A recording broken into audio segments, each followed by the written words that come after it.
at ang tawag sa kanya sa Twitter ay Melinda Kinakabahan Buen Camino. Nako, kabado na nga ba siya dahil baka magkita na nga ang asawa niya at si Claire? Nako, salubungan natin ang may kasama hiyaw. Please welcome Miss Rhea Atayde! Ano kailangan ko gawin para mahalin mo ako? Uhaw sa pagmamahal.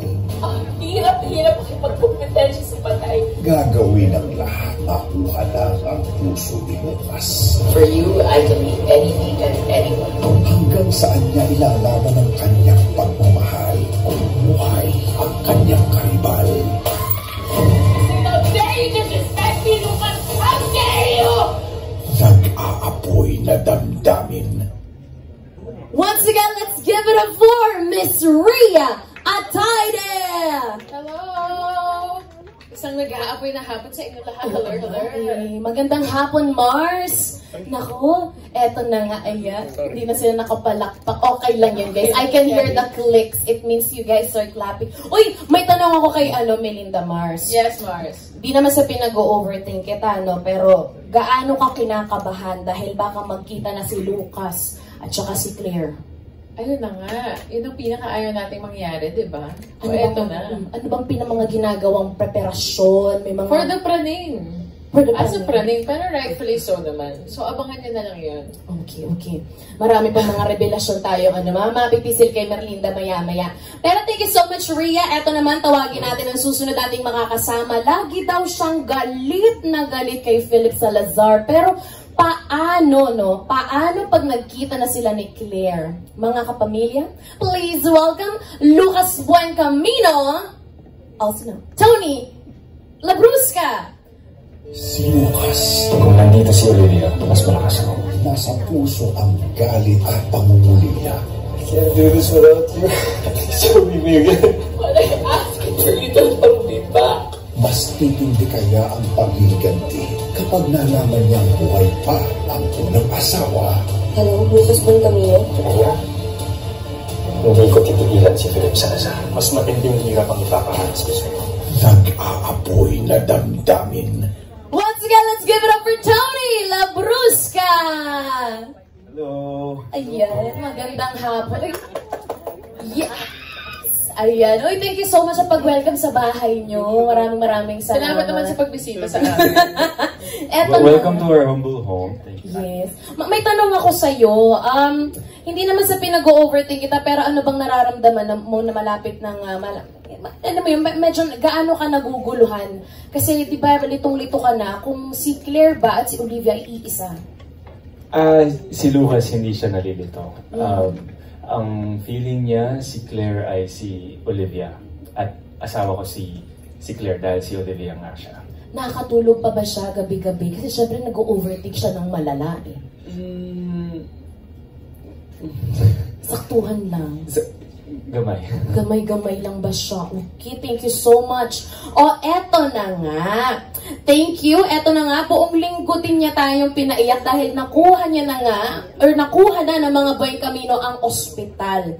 Ano kaya ang susunod na plano ni Philip? Please welcome Dr. Philip Salazar, Mr. J.C. De Vera. Si Philip, Buhay niyong itinayan niyo dito. Buhay din ang itataya ko para hindi mo malapang ospital na to. sagadang panghiganti. Hindi ba totoong namatay ang tatay ko? Umahimik ka dahil di mo yan nakamunay sa konti. Siya ang kanyang bihag, pero nabihag din ang puso niya. Gusto kong matahimik ang buhay namin. Isusugal ba niya ang lahat ng ipinaglalaban? Manatili lang ang taong natutunan ng mahalin. Hindi ako papayag na saktan nila. Nag-aapoy na damdamin. Let's give it up for JC De Vera! Hello. Ayan. Hello. Magandang hapon po sa inyong lahat. Saan ba ako? Dito? Dito. Ito na lang, tabihan mo na lang ako. Hi! Hi to everyone. Sa lahat ng mga nanonood online, kamusta po kayo lahat? Magandang hapon po. It's nice to see everyone. May tanong ako sa'yo, Dok.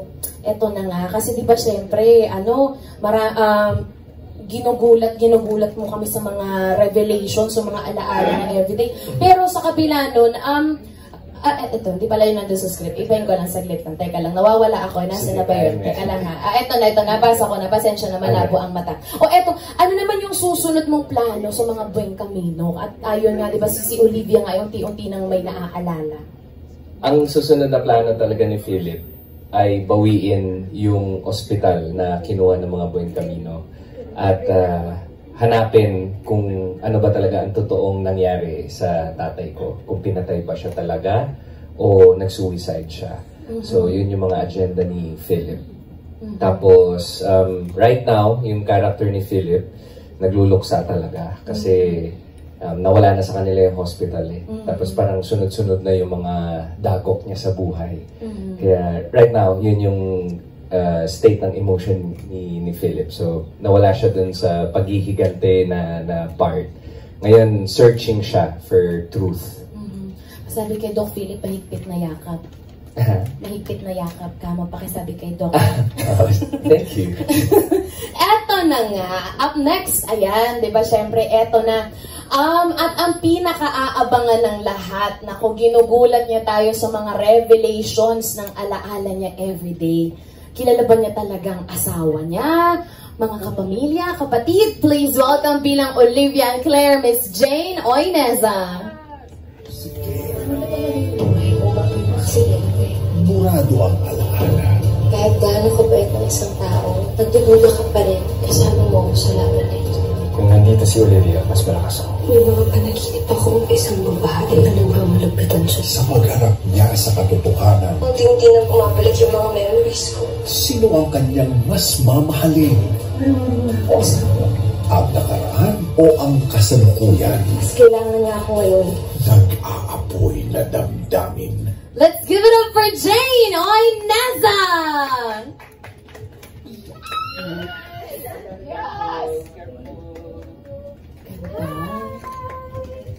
Magandang hapon sa iyo, Claire. Olivia. Litong-lito na din talaga kami. Pero ikaw ba, tanong ko sa iyo, no? Handa ka na bang harapin ang katotohanan? Handang-handa na. Dahil gusto ko nang malaman kung sino ba talaga ako. Saan ba talaga ako galing? At sino ang asawa ko. Sige nga, no? Harapin talaga. Gusto mo sub na lang, pahingin na lang isa. Okay na Hati ako. tayo. Okay pa ako. Teka lang, nagkagawa na kami. May ginagawa kami. Mahaba yung pila. Pila na lang. Pila muna. Eto na nga, thank you so much. Ayan, at eto na up next, mga kapamilya, mga kapatid. Ngayon sasamahan tayo ng ating, before that, I would like to thank, of course, yung ating, ay hindi, si Justin, tutulungan niya ako dito, ang ating Media Relations Manager. Let's give it up for Justin! Ay, walang mic si Justin. Teka lang, I got you. Hi, DJ Nikki. Hi po Hello. sa cast ng Nag-aapoy na Damdamin. Ako, excited ng ating friends from the media to ask their questions para sa ating cast members. Ayan. Una, ma'am, like to thank our friends from the media. Alam namin maraming kasabay na media events today, pero nandito kayo. Ayan. For our first set of questions, we have from Random Republica, si Kate Adahar. Hi, good afternoon. Yung question ko, umi-air na yung teleserye for ilang weeks. Ano yung nagpapaapoy sa character niyo para sa inyo? Me, it's really finding out who I really am. Ano ang totoo, ano ang hindi. And, yeah, finding love din while finding out who I am. Ako, definitely love. Everything out of love for Lucas. Wow. Love you. Si Lucas, for me, I think hindi pa yata niya nahanap yung love niya para sa sarili niya eh. Kaya nung binigay yun ni Olivia sa kanya, yung true love, hindi yun mawala sa isip niya. So ngayon, feeling niya may second chance siya kasi feeling niya nakikita niya yung patay niyang asawa. It's making him go crazy. Diba? Kasi he's never experienced that kind of love. So I think for Lucas, yun din yun. Ako naman, still searching for truth. Kasi nga, up to now, talaga malaking puzzle pa rin para kay Philip na kung paano namatay yung tatay ko. Yung tatay ko kasi is very important sa akin at siya yung role model ng buhay ko. Kaya kailangan ko talaga mahanap kung ano talaga yung nangyari sa kanya. And hindi ako matatahimik hanggang hindi ko yun nalalaman dahil yung mga Buen Camino, isa silang malaking suspect sa nangyari dun sa tatay ko. Kaya yung character ni Philip ngayon, dun siya papunta. Talaga hinahanap niya yung truth. Tapos, gusto niya pa rin mag-revenge.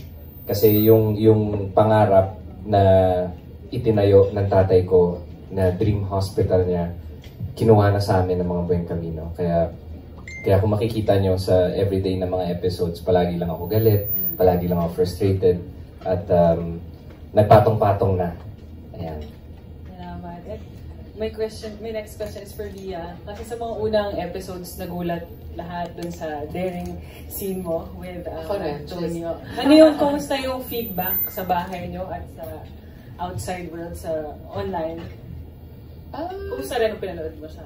Feel ko rin kasi it came at the time where I've already na-expose ko na rin yung sarili ko na capable ako or open ako to do things like that. I mean, I did post for White Castle, so I feel like that on its own was already medyo nagpapakita na willing ako to do things like that. So parang okay lang. I mean, if anything, yung men ng family ko hindi lang talaga nanood. Mga pinsan kong lalaki, tatay ko, kapatid ko, okay lang, merited naman, valid. But yeah, hindi naman friends ko, oh my gosh, ganun lang. Yun lang, hanggang na lang. Wala naman sila masabi. Tsaka I'm 31 na, parang, come on, it's 2023. Yeah. I thank you for the band aid, by the way. Ayan, thank you, Miss Kate at the Heart of Random Republica. Ang next question, DJ Nikki, it's a phone-in question from the Philippine Star, babasahin ko. For the four of you, parang every single scene, it's from Charmy Joy Pagulo of the Philippine Star. So sabi niya, every single scene, sobrang intense. Parang laging may galit, laging may mabigat. Ganyan. So how do you cool down or recover after performing intense scenes? Tawa-tawa lang. Cut! We're with friends naman. Nakakapag-debrief ka agad. It helps a lot na we all get along. Important din kasi para sa amin na, alam mo yun, right after Makati yung scene na, alam mo yun, mag-break away kami dun sa eksena. Kasi yung susunod na eksena namin, ibang emotion naman yung ipapakita din namin. Still mabigat, pero hindi na siya katulad nung last scene na ginawa namin. So it's really hard kasi nga nagja-juggle kami from one emotion to another. Tapos yun yung biggest challenge right after breaking down, kung paano bipigilan yung sarili mo umiyak, kung paano mo alam mo i-regulate ulit yung breathing mo para maging kalmado at normal ka. So paano natin ginagawa nga? Ganun lang. Over food. Or good food. Yes, papahappy. Always. Hirap din pala, no? Iba ganun pala. Hirap. Care of Rhea and Jane all the time.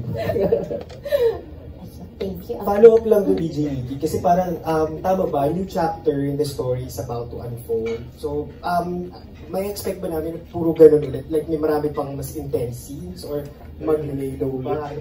Pa-intense pa ng pa-intense. Ano po yung lelo? Walang ganun din.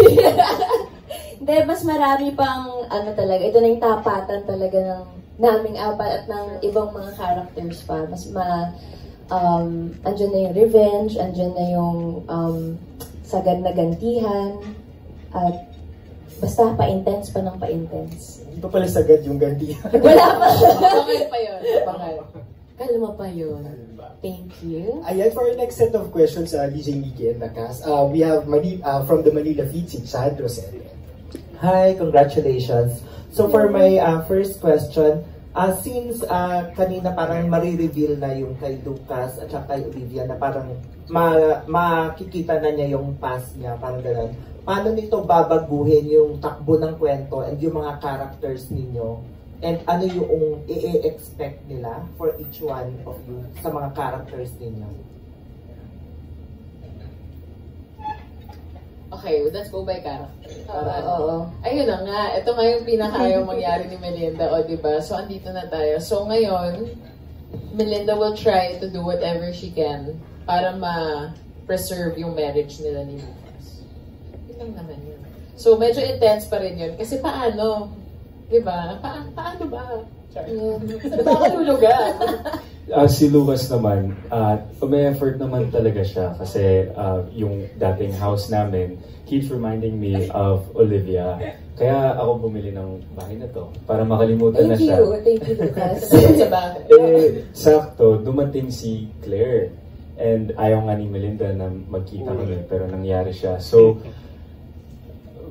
mawawala na naman si Lucas sa sarili niya kahit ayaw din naman niyang sadyang saktan si Melinda. So, ayun. Si Philip naman, nung nagsimula yung story, ang intention niya talaga ay gantihan talaga yung mga Buen Camino. Dahil nga sa pakiramdam ko, sila talaga yung main suspect sa pagkamatay ng tatay ko. So talagang gusto ko silang gantihan. And ang pinakaunang at ang pinakamalakas na ganti na ibibigay ko sa mga Buen Camino ay nasa kamay ko, na hawak ko siya, si Claire. As in, ginawan ko siya talaga ng pagkatao at parang sinulat ko talaga yung buong storya ng buhay niya. Pero sa lahat ng paghihiganting ginagawa ko na yun, nakaramdam ako ng sobra-sobrang pagmamahal na para kay Claire, na hindi ko na alam kung ano ba ang uunahin ko. Kung ang uunahin ba ni Philip ay mag-revenge pa rin ba sa mga Buen Camino, o ipagpatuloy yung pagmamahal kay Claire, ilayo siya sa mga Buen Camino at mag-start kami ng sariling buhay. So, si Philip ngayon, caught up in the middle siya. Hindi niya na alam kung saan siya pupunta, kung ano yung uunahin niya, kung ano yung bibigyan niya ng importance. Pero so far, sa story, si Philip, binibigyan niya talaga ng importansya yung pagmamahal niya kay Claire. Hirap naman pinagdadaanan niya talaga ng mga karakter niya. Sige na, na-stress din ako kakapakinig lang. Yeah, sasabihin ko lang kasi connected din doon na for the longest time din kasi hindi ko alam kung sino ako. Lahat ng alam ko galing lang sa information na binigay niya. Pero what's exciting is unti-unti na bumabalik yung memories ko. Unti-unti na akong may mga naaalala from the past na tinatry ko rin intindihin or i-decode kung ano yung mga nakikita ko. Kasi hindi pa lahat malinaw eh. Pero, yun, lalabas na unti-unti yung memories, yung alaala, mapipis ko na yung puzzle, and lalabas na rin yung pagiging palaban ni Claire as a person. Kasi for the longest time na lagi lang na siyang nasa bahay, lagi siyang sumusunod kay Philip, pero yun na, papasok na yung mga, ano natin, paghihiganti, pagdududa. Mga ganon. Yung ano nangyayari. Totoo ba lahat ng sinabi niya sa akin or hindi? Yung mga ganyan. Good luck, Doc, talaga sa'yo. Good luck sa pag-explain talaga. Mahaba-habang diskusyonan niya. Uy, pero ang hirap nun kasi diba parang ngayon puso yung umiiral sa kanya pag minahal niya si Doc. Ay, paano pag bumalik yung alaala niya? Doon maglalaban yung isip at puso. Ano yung susundin doon? Ay, naku, sige na. So far, so dami ng magagandang eksena na nilabas na natin. And ano yung challenging sa inyo or most unforgettable scene nyo? So, ay, yung ipapalabas this week! Yung atapatan naming apat. Finally, sa tagal namin, hindi naman matagal, pero sa haba ng pagtatrabaho namin, finally nagka-excite. Kasi inaabangan din namin, kailan ba tayo magkikita-kita? Kasi minsan kami lang, or minsan kami lang, minsan tayo lang. Sure. Yes. Ito na. Ito na yun. Tapos yung unang pagkikita naming apat, yun yung napakataas na emosyon ng lahat. True. Kasi doon marireveal yung intention ng bawat character at kung ano talaga yung nararamdaman namin sa bawat isa. Na nakita halimbawa si Philip, ayoko na magkita si Claire tsaka si Lucas kasi natatakot ako. Tapos si Claire naman, gusto niyang makilala si Lucas kasi naghahanap siya ng answers. Si Melinda naman, ayaw niyang makita si Lucas saka si Claire kasi mawawalan siya. So alam mo yun, yung pagkikita naming apat na yun, maraming kayong makikitang mga emotions na hindi namin pinapakita talaga sa bawat episode, na dito lang nila makikita sa unang pagkikita namin. Mahirap yung eksena pero fulfilling siya kasi nga mabubusog kayo sa emosyon, sa information, kung bakit ito pala yung pinanggagalingan ng bawat character. For sure.